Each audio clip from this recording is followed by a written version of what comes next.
Bienvenida, bienvenido.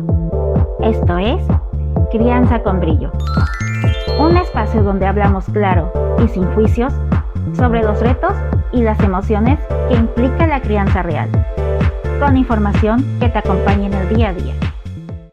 Europa entró en una etapa de transformación intelectual conocida como la Ilustración. Filósofos, científicos y pensadores comenzaron a afirmar que el ser humano no debía guiarse únicamente por la tradición o la autoridad divina, sino por la razón. Y aunque este debate pareciera político o filosófico, tendría consecuencias directas en el hogar. Si el rey podía ser cuestionado, si la iglesia podía ser debatida, ¿podía también repensarse la autoridad paterna?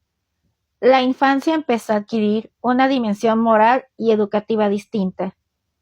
Uno de los primeros en influir profundamente en la visión moderna de la infancia fue John Locke, filósofo y médico inglés, quien propuso que el niño nacía como una hoja en blanco.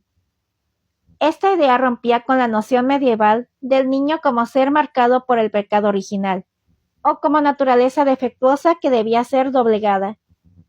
Si el niño era una hoja en blanco, entonces la educación se convertiría en la herramienta fundamental para moldear su carácter.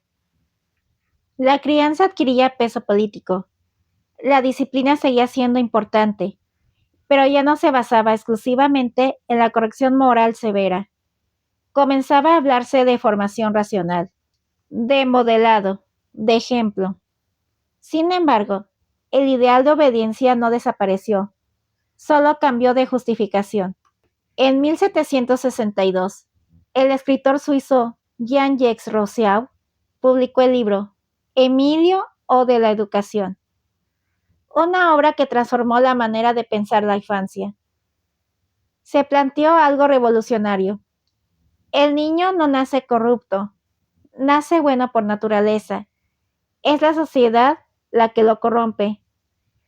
Con esta afirmación, la percepción hacia los niños cambió por completo.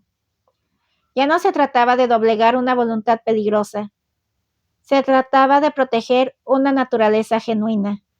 Rousseau defendía que el niño debía desarrollarse según sus etapas, respetando su ritmo y su curiosidad natural.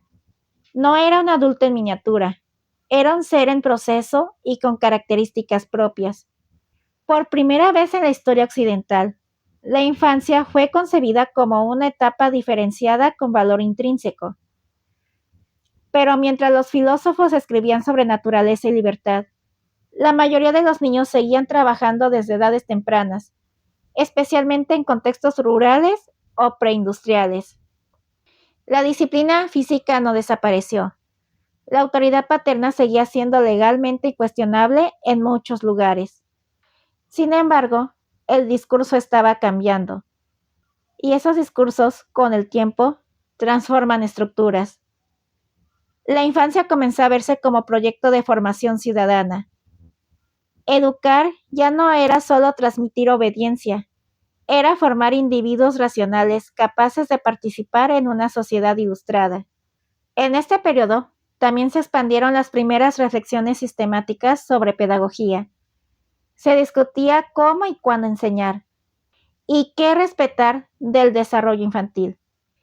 La crianza empezó a separarse lentamente del castigo como único recurso disciplinario y comenzó a incorporar ideas como formación gradual, comprensión del desarrollo, influencia del entorno, rol activo del educador. Aunque aún lejos de lo que hoy llamamos crianza positiva, la Ilustración sembró una idea fundamental. El niño no es un problema que corregir, es un ser en formación que comprender. La visión ilustrada de la infancia sentó las bases para que siglos después surgiera la psicología del desarrollo y la pedagogía moderna. Sin la idea de que el niño tiene etapas propias, no existiría la noción contemporánea de regulación emocional acorde a la edad. Sin la ruptura del pecado original como eje central, no existiría la posibilidad de hablar de desarrollo natural. La Ilustración no creó la crianza positiva, pero creó la posibilidad de pensar al niño como sujeto. Y ese cambio fue el primer gran giro. A principios del siglo XIX, Nuevas corrientes intelectuales cuestionaban la autoridad absoluta y proponían visiones más racionalistas del ser humano. Pero estas ideas convivían con estructuras profundamente arraigadas. Cuando los movimientos independentistas sacudieron a América, la estructura colonial comenzó a fracturarse. Sin embargo, la transformación política no implicó automáticamente una transformación en la forma de criar. Las guerras de independencia trajeron consigo violencia prolongada, inestabilidad económica y redefinición de identidades nacionales. La familia volvió a ser refugio y espacio de reproducción de orden. El castigo físico no fue cuestionado de manera sistemática. Persistió como herencia cultural, tanto europea como indígena. Pero el mundo estaba cambiando.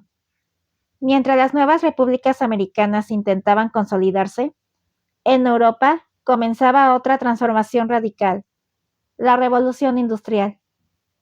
Las máquinas, el vapor y las fábricas alterarían no solo economías, sino también la experiencia misma de la infancia. El sonido que define el siglo XIX es el estruendo metálico de las fábricas. El vapor impulsa engranajes y las ciudades crecen alrededor de chimeneas que no descansan. La revolución industrial transforma la organización económica de manera radical, pero su impacto más silencioso y profundo se siente dentro de los hogares. Por primera vez en la historia, millones de niños dejan el entorno rural y son absorbidos por la maquinaria urbana, como mano de obra barata en fábricas textiles, minas de carbón y talleres industriales. La infancia se industrializa. Niños de 5, 6 o 7 años trabajan jornadas que pueden superar las 12 horas. Sus cuerpos pequeños son útiles para introducirse en espacios estrechos de maquinaria o túneles mineros. La disciplina ya no es solo moral o doméstica, es industrial. El castigo no se limita al hogar, se institucionaliza dentro del sistema productivo. Los supervisores emplean golpes y amenazas para mantener el ritmo y obediencia. La lógica es económica. La máquina no se detiene. La producción espera. El niño es pieza intercambiable. Las condiciones extremas generan un nuevo tipo de conciencia social. Reformadores, médicos y periodistas comienzan a documentar la explotación infantil. Informes parlamentarios en el Reino Unido revelan enfermedades pulmonares, deformidades físicas y mortalidad prematura. La sociedad empieza a formular una pregunta. ¿Debe el niño ser protegido por el Estado? A lo largo del siglo XIX, surgen las primeras leyes laborales que restringen el trabajo infantil.